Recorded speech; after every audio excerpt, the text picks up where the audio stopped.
자, 압도적 뉴스 콘텐츠 3프로 뉴스룸, 안녕하세요. 이주호 기자입니다. 안녕하십니까, 류종훈 기자입니다. 매일 오후 4시 반에 만나는 우리의 뉴스 콘텐츠. 네. 자, 이제 금요일입니다.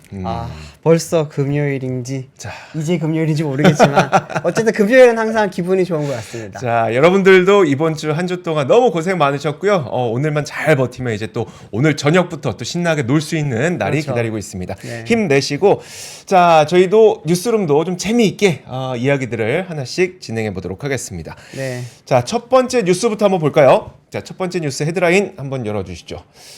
자, 단독입니다. 네, 저희가 3% 단독입니다. 자, 어제 여러분들 미국 시장에서 레딧 상장한 거 보셨죠?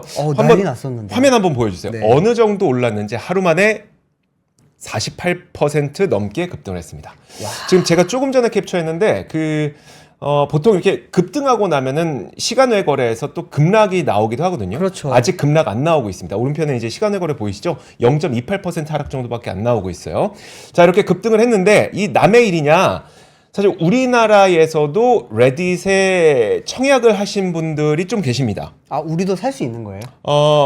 가능은 해요. 그래요? 일부 증권사에서 지금 서비스를 제공을 하고 있거든요. 네네. 대표적으로 이제 유안타 증권과 NH투자증권이 해외 미국 주식 IPO의 서비스를 기록을 하고 있는데, 저희가 단독을 한 게 뭐냐면 레딧에 청약 증거금을 넣고 나는 공모에 참여하겠습니다 했는데 공모주를 못 받았다는 겁니다. 제가 청약을 넣었는데 네. 돈도 넣었는데 나 못 받았다. 청약이 탈락돼서 못 받은 건 아니고요. 그거 이제 말씀드릴게요. 그리고 오히려 네네. 증거금을 넣어놓다 보니까 네. 하필 어제 기억하시겠지만 어제 원달러 환율이 크게 내렸어요. 그렇죠. 원화 가치가 갑자기 뛰어 올랐단 말이에요. 네. 그것 때문에 환차손만 300만 원을 입었다. 이런 제보가 저희 취재팀에게 왔습니다. 그래서 네네. 그 내막을 한번 설명을 드리도록 하겠습니다. 자, 일단 취재를 제가 좀 해봤는데 받은 사람이 있긴 있습니다. 그러니까 유안타 증권에서도 받은 분들이 계시고 네. NH투자증권에서도 받은 분들이 계십니다. 근데 정말 조금 받으셨어요. 이게 왜 그러냐면 일단 미국 시장의 청약 시스템이 우리나라와 굉장히 많이 다릅니다. 우리나라는 이제 기관 투자가들이 어느 정도 받아가고 나머지 물량을 개인 투자자들에게 최대한 공평하게 분배를 하기 위해서 분배하는 조건들이 많이 붙어 있잖아요. 그렇죠. 근데 미국은 사실 청약 시장 자체가 기관 투자가들 위주로 되어 있지 개인 청약 시장은 자체가 존재하지 않습니다. 그래서 자본력이 큰 JP 모건이라든지 골드만삭스라든지 그런 기관들은 많은 물량을 받아가고 네. 개인들은 거의 참여가 불가능하다고 보는 게 맞습니다. 미국 시장에서는요. 근데 미국에서도 개인들도 하고 이번에 우리나라에서도 개인들도 참여할 수 있는 이 청약은 뭐냐? 네. 그거는 중개사가 있어요.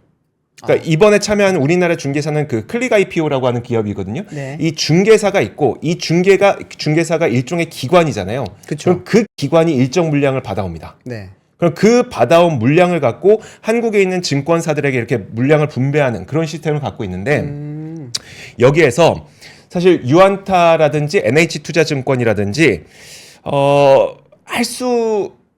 먼저 이렇게 말씀드릴게요. 배정을 어느 고객에게 얼마를 할지를 증권사가 전혀 개입하지 않습니다. 네? 왜? 그 이유가 뭐냐면 네네. 사실 국내법에 국내 기업들은 저촉이 되잖아요. 네. 그러니까 국내 기업들은 균등하게 분배하라는 그 구조를 따라갈 수가 있는데 미국 기업은 국내법에 저촉을 받지 않지 않습니까? 그렇죠. 그러다 보니까 국내 증권사들이 할 수 있는 게 아무것도 없어요.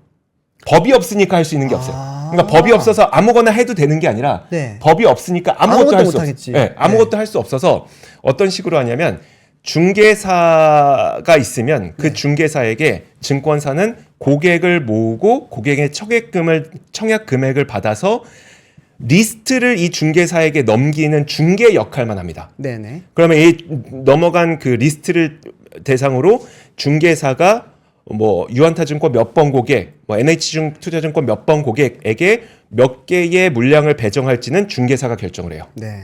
그러니까 여기서 증권사가 할 수 있는 게 아무것도 없다는 것을 사실 알고 계셔야 됩니다. 여러분들께서는 특히 우리가 미국 주식의 청약 공모주 청약을 할 때는요.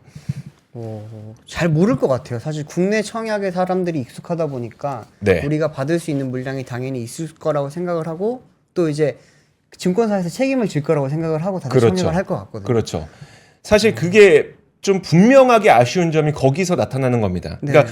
우리나라에서 청약을 자주 해보셨던, 그러니까 우리나라의 청약 문화에 익숙해 있는 분들이라면 그런 분들에게 미국 주식을 청약할 때에는 분명히 이런 다른 특성이 있다는 것을 증권사에서 설명을 해주고 이제 청약에 들어가도록 유도를 해야 되지 않았을까라는 아쉬움이 분명하게 남습니다. 하지만 제가 기억하기로도 그런 홍보보다는 우리나라에서도 미국 주식에 공모주 투자를 할 수 있습니다의 쪽으로 저는 셀링 포인트를 많이 잡았던 걸로 기억을 그렇죠. 하거든요. 그러니까 맞아요. 이런 부분은 분명히 아쉬움이 있죠. 그리고 환차손에 대해서는 사실 환차손에 대해서도 그 명확하게 안내가 되어 있진 않은데 이건 좀 반대로 생각을 해보면 만약에 우연찮게 그러면 $1 환율이 올라서 네. 환차 이익이 났으면 그러면 이런 얘기는 안 했겠죠. 그렇죠. 그래서 근데 사실 이 부분도 환차손과 환차 이익이 날 수 있습니다라는 것을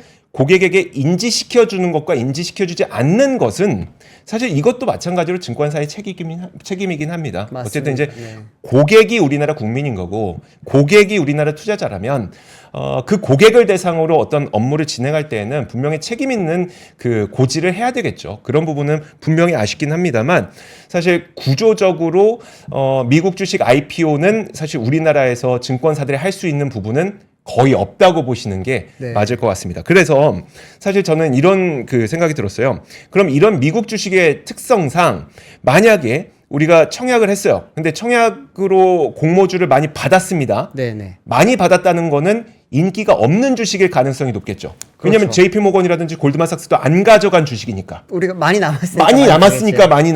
많이 받은 네. 거죠. 그럼 손실이 날 확률이 더 높은 주식인 거고. 그렇죠.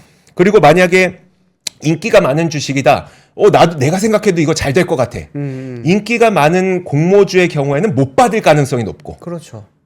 그런 구조이기 때문에 사실 이런 특성이 있다는 것을 좀 보시고 미국 주식 공모주에도 참여를 하시는 게 낫지 않을까라는 생각이 듭니다. 저희 3프로TV가 이제 취재팀이 네. 그냥 그 세상에 돌아다니는 뉴스를 이제 큐레이션해서 여러분들한테 전해드리는 역할도 하지만 저희 취재팀은 직접 발로 뛰면서 취재도 많이 하고 있습니다. 그래서 그렇죠. 만약에 네. 주주권익에 피해가 생긴다 아니면 금융소비자들에게 피해가 생긴다 그러면 저희가 바로바로 뛰어가서 취재를 하는 거니까요. 그리고 오늘 이 내용도 직접 취재를 통해서 여러분들에게 전해드리는 거니까 여러분들의 많은 제보 또 부탁드리도록 하겠습니다. 그러면은 이분은 유한타증권으로부터 어떤 또 보상을 받을 수 있는 건가요? 사실 그런 부분은 아직 이야기되는 게 아무것도 없긴 합니다. 좀 지켜봐야겠네요. 네, 네. 사실 뭐 유한타증권 입장에서도 보면은 우리는 할 수 있는 게 없는 입장이다 보니까 그렇죠. 조금은 브로커랑 관계라든지 여러 가지 좀 따져볼 게 많을 것 같기도 하네요. 네, 그렇습니다. 네. 다음 뉴스는 제가 준비했습니다. 다음 뉴스는 이제 요즘 부동산 PF 관련된 이야기들이 계속 좀 스물스물 올라오고 있는데 오늘 이제 금융위 쪽에서 발표한 내용이 있었습니다. 금융에서 발표한 내용에 따르면은 이제 부동산 PF 대출 잔액이 이제 135조 6천억 원으로 이게 작년 기준입니다. 이제 작년 같은 해 9월 달보다도 1조 4천억 원 늘었다고 합니다.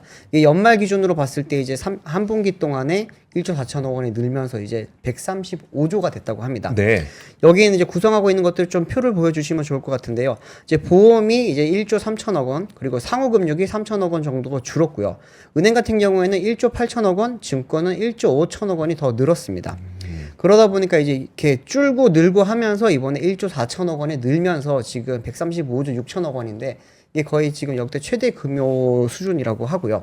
이제 같은 해 이제 지난해 말 기준 이제 전 금융권의 부동산 PF 대출 연체율 같은 경우에는 2.7%로 같은 기간 0.28% 포인트 상승했다고 합니다. 네. 이제 지난해 말 대비로는 이제 전년도 말이죠. 전년도 말 대비로는 1.51% 포인트 급등을 한 것인데요. 업건별로 보실 때는 이제 저축은행이 1.38% 포인트, 이제 은행이 0.35, 이제 여전히 이제 0.21 정도가 연체율이 올랐고요. 상호금융이 1.06% 포인트, 증권이 0.11% 포인트, 보험이 0.09% 포인트 내렸습니다. 보시면은 이제 표 한번 보시면은 네. 그 연체율 쪽을 한번 집중해서 봐주시면 좋겠습니다. 증권사의 연체율이 13.73%입니다. 좀 많이 높죠. 네. 그리고 이제 뭐 다른 부분도 특히나 은행 같은 경우는 0.35긴 한데 은행도 많이 이게 높은 편이에요, 사실은. 그러다 보니까 이게 부동산 PF는 결국에는 부동산 시장이랑도 연결이 되기 때문에 이 부분에 대해서 지금 굉장히 걱정이 많고요. 네. 또 그러다 보니까 이제 여기에 대해서 이제 정부 쪽에서도 이야기가 나오는 게 과연 이게 부동산 PF가 부동산 시장 붕괴로까지 연결되는 거 아니냐라고 네. 지금 이야기가 나옵니다. 이 부분에 대해서는 오늘 이제 금융위 쪽에서 적극적으로 지금 해명을 했는데요. 일단은 관리할 수 있는 수준이긴 하다. 작년 같은 경우에도 계속 130조 원대 수준이었고 더군다나 지금 연체율이 많이 높은 편은 아니더라고 합니다. 그 이유를 지금 든 걸로 봤을 때는 그 이유를 든 걸로는 어떤 게 있었냐면은 저축은행 사태 기억하실 텐데 2012년도 때 이제 저축은행 사태가 발생했을 때도 이제 금융권 평균 연체율이 13.62%였기 때문에 아직까지는 조금 뭐 관리 상황이 될 수 있다. 그리고 이제 2013년 말에 그때 이제 PF 대출 많이 터졌죠. 네. 그때는 연체율이 62%까지 올라갔다고 합니다. 네. 그렇기 때문에 아직까지는 이제 PF 대출 연체율 자체가 현재 전체는 2.7%다 보니까 뭐 낮은 편이고요. 그때 62%랑 비교한다면은 엄청나게 높았기 때문에 아직은 괜찮다라고 하는 게 지금 금융위의 설명입니다. 또 이제 미분양 자체도 지난해 말이 이제 62,000호를 기록을 했거든요. 이거 같은 경우에는 미분양이 가장 많았던 시기였던 2009년도 이때는 당시 166,000호였다고 합니다. 그렇기 때문에 그때랑 다 비교를 해보면 아직까지는 관리할 수 있는 수준이기 때문에 요즘 많이 이야기 나오는 게 4월 위기설 이야기가 많습니다. 네. 4월 달 이제 총선이 지나고 나면은 그때부터 본격적으로 부동산 시장 붕괴가 나타날 수 있다. 그 뇌관이 PF가 될 거다라고 이야기가 많은데 그 부분에 대해서는 아직까지는 금융위 쪽에서는 조금 뭐 너무 걱정하지 않아도 된다라고 이야기를 합니다. 근데 그럼에도 불구하고 많이 걱정이 되는 부분 중에 하나가 또 하나는 저축은행 쪽입니다. 오늘 이제 저축은행 쪽에 대해서 이제 금감원 쪽에서 발표가 있었는데요. 지난해 이제 업권으로 이제 분석을 한 결과 5천억 원대의 단기 순손실을 기록을 했다고 합니다. 이제 저축은행이 5천억 원 정도의 지금 순손실을 기록한 이유에는 이제 PF 충당금 적립 등의 비용이 커졌고요. 네. 또 하나는 조달 비용 증가에 따른 이자 손익도 크게 감소했기 때문이라고 하는데 지금 저축은행은 다들 아시겠지만 뭐 서민들이 많이 이용을 하는 그럼요. 거잖아요. 네. 그렇기 때문에 이게 당장 바로 PF랑 연결이 안 되는 부분이 있더라도 만약에 저축은행이 무너지기 시작하게 된다면은 가계 위기로도 연결이 될 수가 있고요. 또 그거는 결국엔 또 직간접적으로 부동산 시장에 영향을 미칠 수밖에 없기 때문에 과연 이제 4월 위기설을 가만히 그냥 낙관적으로만 바라볼 수가 있겠느냐라고 하는 이야기가 나오고 있습니다. 뭐 금감원 쪽에서도 오늘 이야기를 했던 부분이 어떤 거였냐면은 부동산 PF 대출 미래 예상 손실에 대비한 충당금 추가 적립금으로 4분기 적자 폭이 확대됐다고 이야기를 하긴 했는데요. 저축은행의 PF 대출이 주로 사업성이 낮은 지방에 집중되어 있다라는 게 사실은 조금 걱정되는 부분이기는 합니다. 이제 또 부동산 및 건설업에 대한 이제 비중도 높은데 지난해 한국 신용평가가 47개 저축은행의 이제 경영 공시 자료를 분석한 결과 22개사의 총 여신 대비 부동산 관련 여신의 비중이 40% 이상이었다고 하고요. 이 중에서 이제 13개사의 PF 비중이 10% 이상을 상회했다고 합니다. 결국에는 지금 뭐 부동산이든 뭐든 간에 지금 PF 대출에 대한 위험이 사실 점점 커지고 있다라는 거는 뭐 저명한 사실 같습니다. 아직까지는 좀 관리 가능한 수준이라고는 네. 하지만 조금 더 조심을 해야 될 것 같아요. 알겠습니다. 네. 안 그래도 요즘에 이제 우리가 매주 그 부동산, 그러니까 주택 부동산 시장의 가격 변화를 저희가 매주 이제 체크를 하고 있는데 네. 서울 지역도 어제 전해주신 바에 따르면 서울 지역의 하락세가 이제 멈췄다라고 네. 했는데 혹시라도 이 불똥이 좀 잘못 튀면 안 되겠다라는 그렇죠. 생각이 좀 드네요. 어떻게 보면은 지금 잠깐 하락세가 멈췄다 보니까 이제는 다시 반등하지 않느냐라고 생각을 하고 좀 뭔가 기대를 하고 투자를 들어가시는 분들이 있을 수도 있습니다. 네. 주변에서 뭐 저한테 물어보는 분들도 많고요. 뭐 저는 뭐 전문가는 아니지만, 근데 그런 이야기를 들을 때마다 이제 어떻게 보면은 민심이라는 게 있잖아요. 한동안은 부동산 투자가 위험하다라는 게 좀 인식이 있었는데 지표가 조금 바뀌다 보니까 다시 들어와도 괜찮지 않을까라고 해서 실제로 맞아요. 투자를 하시는 분들이 네, 있거든요. 네. 근데 만약에 지금 아직까지도 불확실성이 해소가 되지 않은 상황에서 됐다가 엉뚱한 피해가 좀 나타나게 되면 안 되다 보니까 조금은 신중하게 투자를 하실 필요가 있는 시점이지 않을까 싶습니다. 네, 알겠습니다. 자, 다음 뉴스도 보겠습니다. 이번에는 좀 가벼운 거 보시죠. 가벼운 거. 네. 아, 이거 사실 근데 가볍다고 해야 될까? 자, 우리나라 이커머스 업계에 엄청난 지각 변동이 일어나고 있는 가운데 새로운 알리라고 하는 플레이어가 엄청난 자본력으로 지금 막대한 돈을 뿌리고 있더라고요. 자, 네. 뉴스 한번 보겠습니다.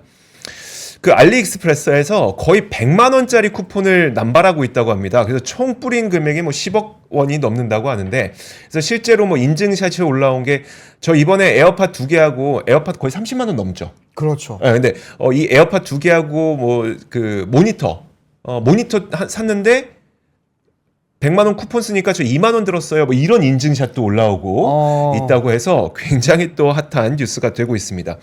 지금 그 알리익스프레스가 한국 상품을 대상으로 10억 원어치의 랜덤 쿠폰을 제공한 행사가 열렸었거든요. 네. 여기 첫날에 17만 명이 넘게 몰렸습니다. 사실 그 알리익스프레스는 지난 18일부터 지금 한국 상품 전문가인 K베뉴에서 1,000억 원 상당의 쇼핑 보조금을 지원하는 1,000억 페스타를 시작을 했는데 네네. 그 K베뉴 전용 쿠폰을 주는 10억 팡팡 프로모션이 있었대요. 이름도 팡팡. 네. 이름도 귀엽네요. 네. 10억 팡팡 프로모션.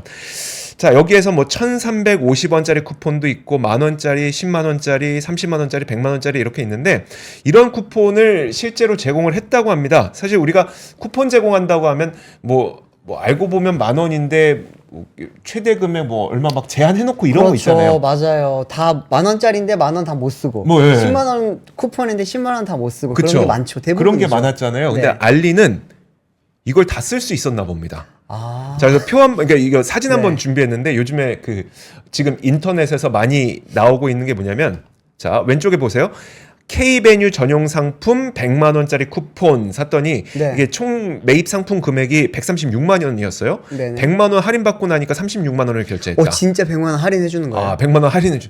우와. 보통 이런 거 다 제한 걸어 놓는데. 그렇죠? 그렇죠. 이야. 보통 100만 원 할인 받으려면은 한 1억치는 사야 돼요. 그쵸. 네. 맞아요. 100만 원 할인 받으려면 1억 원어치는 사야지 100만 원 할인 받을 수 있는 그러니까요. 그런 구조로 쿠폰을 제공하잖아요. 근데 이번에는 네. 그게 아닌 것 같습니다. 그러다 보니까 이런 100만 원짜리 쿠폰이 지금 인터넷에 거의 뭐 80만 원에 중고나라에서 거래가 되는 그런 현상도 있다고 합니다. 이것도 그림으로 준비를 했는데 네. 알리 100만 원 할인 쿠폰 80만 원에 거래합니다. 이런 것도 화면 다시 한번 보여주세요. 네. 진짜 저 말이 맞습니다. 이응님이 알리 돈으로 찍어 누르네. 정말 와. 그러고 있어요. 자, 다시 한번 보여주세요. 네. 네. 중국의 자본력은 정말 정말 무섭네요. 어렵다기보다. 그리고 여기 오른편을 보이시죠? 100만 원 할인 쿠폰 80만 원에 팝니다. 요런 것들이 지금 중고나라에 오르고 있습니다. 근데 보통 이런 쿠폰들도 네네. 좋은 쿠폰이 가끔 제공되긴 하는데 네.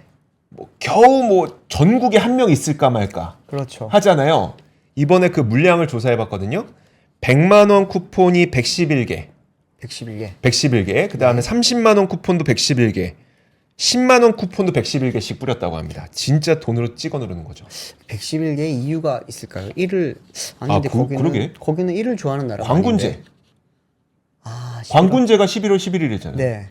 그러면 그거 아닐까요? 1111개를 주지. 그러게요. 네. 와, 지금 이게 너무 무서운 겁니다. 이게 만약에 이 쿠폰을 이용해서 중국 제품을 사게 하는 거라면 사실 네네. 이 정도의 효과는 아니었을 수도 있어요. 왜냐하면 중국 제품에 대해서 가품 문제 있죠. 그리고 제품의 질 문제 있죠. 그렇죠. 그런데 이번에 알리가 정말 막대한 자본을 쏟아붓는 그곳은 바로 K베뉴입니다. K베뉴라고 하는 거는 우리나라 업체들이 입점하고 있는 쇼핑몰이거든요. 네. 그럼 여기에서 구입하는 제품들은 우리가 질에 대한 보장을 받을 수 있는 제품들이라는 것이기 때문에 정말로 무서운 거죠. 제가 최근에 우리 패션 산업을 좀 취재를 하고 있는데 요즘에 그 지그재그라든지 에이블리라든지 여성분들은 다들 아실 겁니다. 혹시 네. 아시나요? 지그재그와 에이블리? 네, 이름은 압니다. 사용해 본 적은 없지만. 우리나라에서 가장 많은 사용자를 갖고 있는 온라인 패션 쇼핑몰이라고 보시면 되는데 네네. 특히 지그재그는 또 카카오 스타일에서 운영하고 있어요. 네. 근데 이 지그재그와 그리고 에이블리의 월간 활성 이용자 수가 꽤 감소하거나 아니면 증가하지 않고 있어요. 왜 그럴까요? 그 이유를 보니까 이 여기서 판매하는 온라인 쇼핑몰들 있잖아요. 그런 네네. 쇼핑몰들은 그 사업자분들이 동대문이나 아니면 중국에서 의류를 예쁜 디자인의 의류를 떼와서 국내에서 유통해서 판매하는 사업 구조를 갖고 있잖아요. 아. 일정의 마진을 받고 판매하는 네네. 그런 사업 구조를 갖고 있잖아요. 그러다 보니까 요 제품들은 알리나 테무에서 판매하는 제품과 차별점이 없습니다. 근데 우리나라에 계시는 분들이 이제 떼와서 판매할 땐 비싸죠. 그렇죠. 근데 알리와 테무에서는 지금 엄청 싸게 판매하고 있죠. 똑같은 사업 구조를 갖고 있는데 알리 테무에서 판매하는 사업자들이 엄청나게 저렴하게 하고 있다 보니까 우리나라의 온라인 쇼핑몰 업자분들이 정말 이 가격 경쟁에서 이길 수가 없습니다. 그래서 지난해를 기준으로 10개의 그 사업자가, 그러니까 전자상거래 판매 사업자가 네. 10개의 사업자가 생길 때 4개 사업자가 망했거든요. 그러니까 그 정도로 지금 경쟁이 안 되는 정도가 되고 있기 때문에 네. 국내 이커머스 업계에서도 지금 이 현상을 매우 유심히 지켜보고 있는 상태고요. 반면에 그 K베뉴에 입점한 업체들에게는 분명히 도움이 되겠죠. 네. 그 입점한 업체들은 분명히 이번 어떤 쇼핑 시즌을 틈타서 도움이 될 것 같습니다. 지금 고물가 때문에 안 그래도 지갑이 얇아져 있잖아요. 우리들의 지갑이. 그렇죠. 이런 상태에서 중국 커머스가 이렇게 너무 막강한 공세를 펼치다 보니까 커머스 시장의 지각 변동이 진행이 이미 되고 있다라고 보셔야 될 것 같습니다. 좀 무섭지 않습니까? 그러니까 오늘 이거 보고 저도 기사 보면서 네. 댓글이나 커뮤니티 반응을 보니까 이제 지금까지 중국에서 떼와서 한국 쇼핑몰이라든지 한국 온라인 커머스에서 이제 어떻게 보면 본인의 마진을 가지고 그렇죠. 판매를 하던 분들이 많았는데 직구 대행 같은 거거든요. 네. 근데 그런 사람들한테 이제 비싸게 사던 거를 내가 알리에서 내 돈 주고 더 싸게 사는 게 무슨 잘못이냐. 맞아요. 이런 지금 의견들도 되게 많았는데 K베뉴라고 하면은 아까 말씀하셨듯이 대부분 우리나라 제품인 거잖아요. 그렇죠. 네. 중국산을 중국 제품을 갖고 오는 게 아니고요.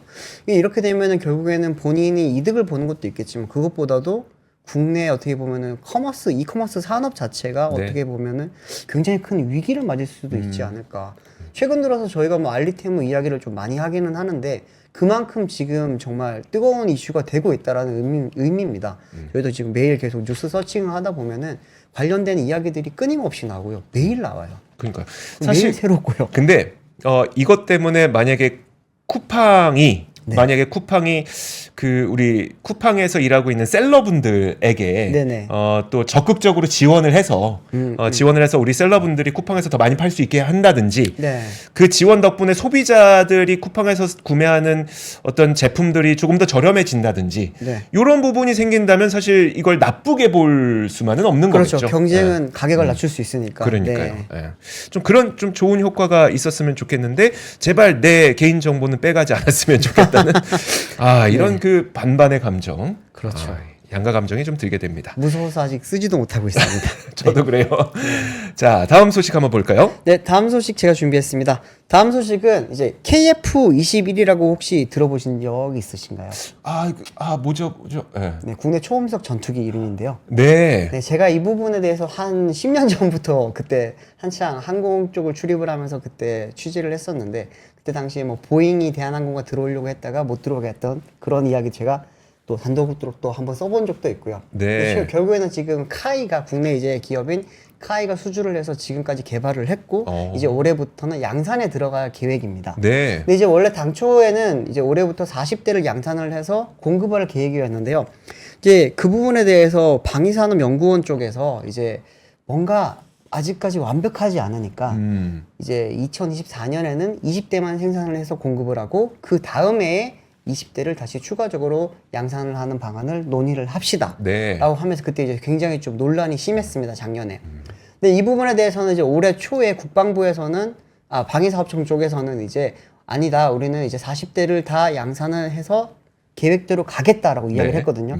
그런데 오늘 이제 나온 방사청의 이제 결과를 보면은 절반만 맞고 절반은 약간 좀 다른 느낌이 들었습니다.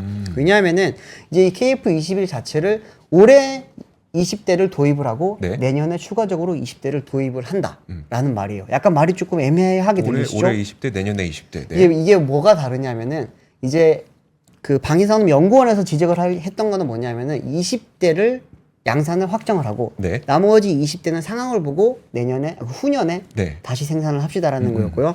이제 오늘 방위사업청에서 한 이야기는 40대 생산은 확정입니다. 네. 하지만 올해 먼저 도입을 하고 네. 상황을 보고 나머지 20대는 도입하는 것을 조금 내년에 하든 후년에 하든 그거는 한번 보고 합시다는 거예요. 그게 무슨 차이예요? 그러면 40대를 도입한다는 건 일단 40대 만들자는 주장인가요? 네, 그리고 40대 20대하고 20대는 후년에 하자는 건 20대만 만들자는 주장이에요? 그렇죠. 원래 그래요?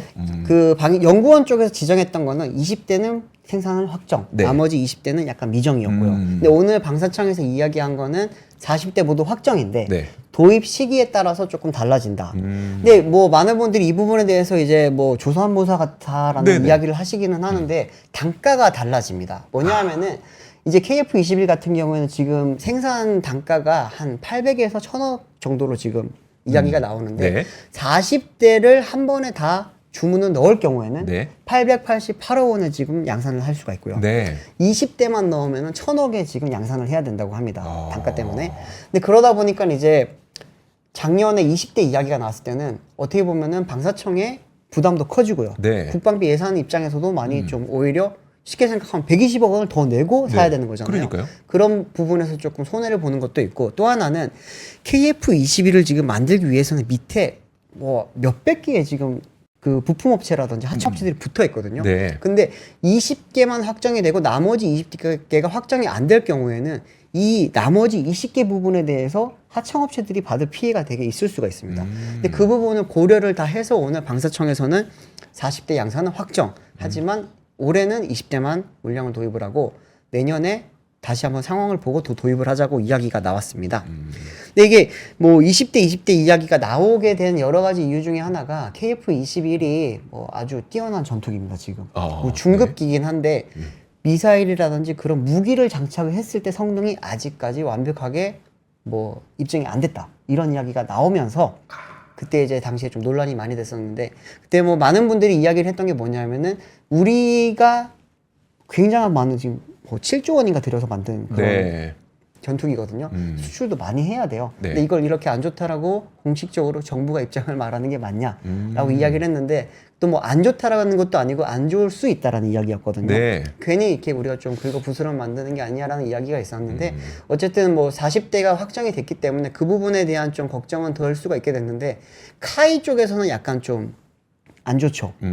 왜냐하면은 올해 40대를 다 양산하게 되면은 40대에 대한 매출이 올해 찍힐 수가 있었는데 네. 올해 결국엔 지금 사업 계획 자체가 조금 틀어지게 됐습니다. 올해는 매출이 어쨌든 수주 규모는 동일해요. 그렇죠. 네. 하지만 매출이 올해 20대 내년 20대로 좀 나눠지게 된 상황이라고 보시면 되겠습니다. 알겠습니다. 사진 하나 띄워주세요. 네, 제가 네. 이제 KF21 어떻게 생겼는지 많은 분들이 조금 궁금해하실 것 같아서 사진을 준비를 했는데 이게 기존에 F16 아시죠? F16. 네, F16은 아니죠. 네, F16을 대체할 수 있는 그런 이제 중급기고요. 네. 이게 당시에 벌써 한 10년 됐습니다. 2015년도 때 그때 이제 이거를 뭐 입찰을 입찰을 할 때 그때 이제 보잉 쪽에서는 FA18을 이제 밀어 넣으려고 했고요. 네네. 근데 우리나라도 어쨌든 자체적인 공격기가 있어야 된다. 그렇죠. 지금 기존에는 FA50 같은 경공격기만 있었는데 이제 이런 것들도 만들면서 우리나라의 방위산업도 올리고 국방력도 올릴 수 있는 방안이었기 때문에 그때 이제 카이가 선정이 됐고 뭐 그때 보잉이 뭐 불이익을 당한 건 아니고요.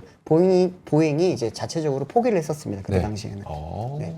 현재 이거 같은 경우에는 만들 때 이제 국내 기업들의 뭐 그런 어떻게 보면은 기술력도 들어가고요. 또 하나는 이제 로키드 마틴. 네. 네, 로키드 마틴이 F-22라든지 뭐 사실 모든 미국의 그런 국방력의 네. 거의 뭐 끝판왕에 있는 그렇죠. 곳이잖아요. 네. 네, 그런 곳에서도 지금 로키드 마틴과 이제 카이 같은 경우에는 계속해서 그 전투기 관련된 이제 뭐 기술 제휴라든지 서로 이렇게 주고받고 하는 게 있기 때문에 성능적인 부분에서는 사실 많이들 걱정은 안 하시고 있다고 알고 있습니다.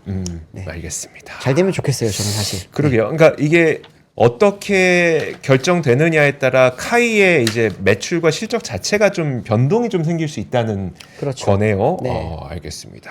자, 그 내용까지 한번 봤고요. 다음은 매크로 한번 보도록 하겠습니다. 요즘에 여러분들은 매크로 환경을 보시면서 어떤 느낌이 드시나요? 뭔가 좋아지고 있다는 느낌이 드십니까?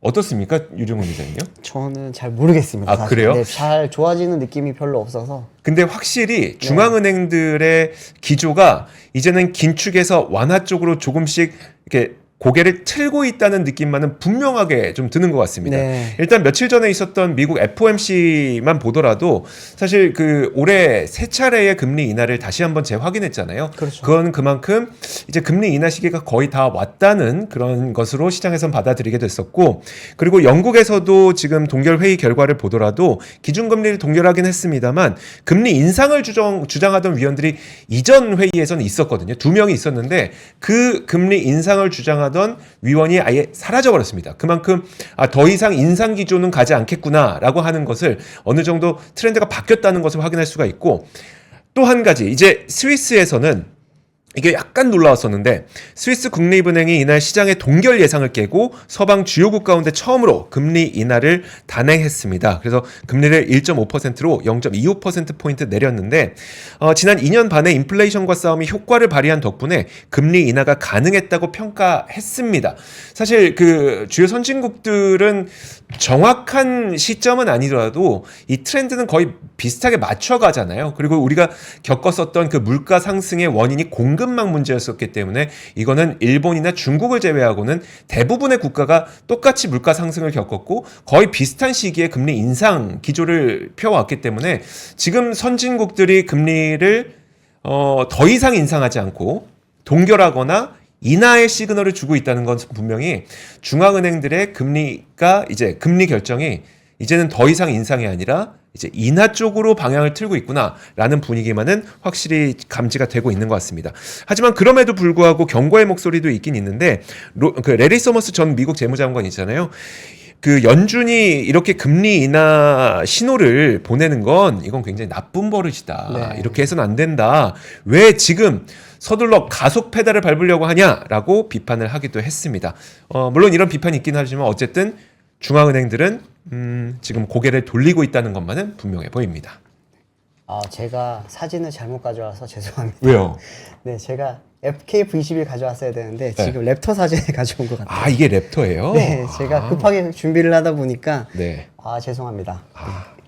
다음번에 뭐 보여주시면 되죠? 네네, 제가 다음번에 다시 보여드리겠습니다. 자, 네. 다음 뉴스 보겠습니다. 네, 다음 뉴스는 이제 미국이 배출가스 규제마저 이제 속도를 조절을 하게 되면서 전기차 산업이 조금 더 타격을 입게 되는 게 아니냐라고 하는 이야기가 있어서 가져왔습니다. 이제 미국의 환경보호국인 EPA가 이제 2027년도부터 2032년식 차량에 대한 최종 국가 오염 기준을 발표하면서 70억 톤 이상의 탄소 배출을 방지하고 대기질을 개선해 공중보건 혜택, 연료비 절감, 운전자의 유지 및 수리 비용 절감 등 연간 약 1,000억 달러, 이거 하나로 따지면 132조 원 가량의 순이익을 사회에 제공할 것으로 기대된다. 뭐 이렇게 이야기를 했는데요. 표를 한번 잠깐 띄워주시면 좋겠습니다. 이게 말이 조금 어렵긴 한데 수치적으로 보시면 훨씬 더 빨리 알 수가 있는 게요. 2027년도 때는 원래는 이제 1마일당 152g의 배출가스만 허용하기로 했었습니다. 네. 그런데 이제 이날 이제 환경 EPA 쪽의 발표에 따르면은 170g으로 조금 늘어난 거죠. 네. 그러면 배출 더 많이 해도 된다는 얘기 아닙니까? 좀 더 많이 해도 된다는 이야기입니다. 네. 동일한 기준이 이제 1년 더 늦어진 거예요. 이제 원래 28년이면 131이었는데 153으로 늘어나게 됐고요. 네. 29년에 111에 136으로 됐고요. 근데 그냥 늘어난 게 아니라 조금씩 늦어진 게 아니라 조금씩 배출 허용량도 다 늘어나고 있습니다. 네. 그러다 보니까 이제 실질적으로 이제 EPA가 미국 정부가 그 목표를 했던 거는 2032년 이후에도 조금 더 늘어나게 되는 상황이고요. 이거에 따라서 지금 이제 뭐 미국 외신이라든지 산업계 쪽에서 이야기가 나오는 바로는 전기차가 결국에는 자동차 배출가스를 낮추기 위해서 지금 많이 판매를 하려고 하는 거잖아요. 그렇죠. 근데 그런데 지금 이렇게 계속 뭐 이렇게 연기를 하다 보면 안 그래도 지금 캐즘 현상으로 전기차 산업이 위기를 맞고 있는데 이 부분에 대해서 조금 더 뭐 어떻게 보면 얹혀지는 그런 위기가 네. 더 하나 더 오는 게 아닌가 그런 이야기가 지금 나오면서 또 좀 걱정이 많이 되고 있고요. 국내 기업들 같은 경우도 지금 이 부분에 대해서는 아직까지는 뭐 다가올 미래가 당장 다가올 미래가 아니기 때문에 좀 더 천천히 준비를 한다고 하는데 현대차 같은 경우에는 지금 하이브리드 네. 하이브리드와 PHEV를 지금 전부 다 내놓고 있습니다. 그리고 이제 뭐 미국에 있는 제네시스 딜러망 쪽에서는 우리도 하이브리드를 달라. 네. 지금 사실 제네시스 라인업에는 전기차만 있거든요. 아. 내연기관과 전기차만 있는데 이게 아니고 우리도 이제 토요타처럼 하이브리드를 판매할 수 있게 해달라라고 네. 지금 요청을 하는데 현대차도 그 부분 때문에 지금 전략 수정을 해야 될지 말아야 될지 검토를 하고 있는 상황입니다. 근데 이렇게 또 근데 정책적인 변화까지 좀 오게 된다면은 아무래도 뭐 회사의 기조도 조금 바뀔 수 있는 가능성도 있겠죠.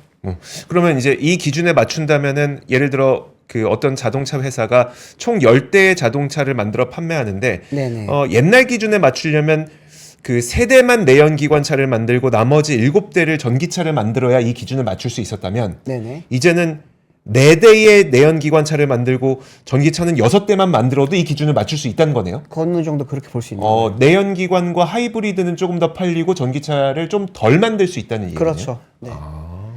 이렇게 되면서 지금 사실 많은 기업들이 지금 전기차 전략을 다 늦추고 있어요. 뒤쪽으로 늦추고 있고 최대한 네. 미루고 있는 거죠. 왜냐하면 뭐 아시겠지만 전기차는 개발 비용이 굉장히 많이 듭니다. 네. 공장 짓는데 또 비용이 일반 내연기관보다 많이 들고요. 또 단가도 아직까지는 이득이 별로 없어요. 단가가 높다 보니까 배터리 때문에. 그렇기 때문에 늦게 만들면 늦게 만들수록 좀 좋다라고 생각들을 하고 있기 때문에 또 이런 정책이 나오게 되면은 전기차 전환도 조금은 속도가 늦어질 수 있지 않을까 생각이 듭니다. 네, 알겠습니다. 우리 댓글 가운데 자동차 뉴스는 류빌리티지. 그렇죠. 리벨리티입니다. 네. 저희 류종훈 기자의 류빌리티도 많은 시청 부탁드리도록 하겠습니다. 자, 시간이 다 됐으니까요. 오늘 이야기는 네. 여기까지 저희가 준비를 했습니다. 자, 3프로 뉴스룸이었고요. 여러분들 주말 잘 보내시고 저희는 월요일에 오도록 하겠습니다. 고맙습니다. 감사합니다.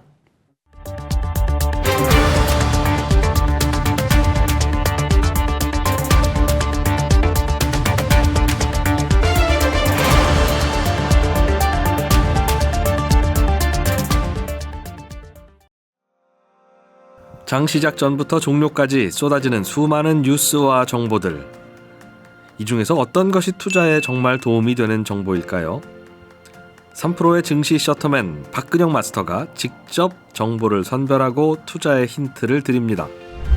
시간도 아끼고 투자 아이디어도 얻는 시간, 박근영 부장의 마켓 힌트와 함께 하세요. 자세한 사항은 3프로 TV 앱과 홈페이지를 확인하세요.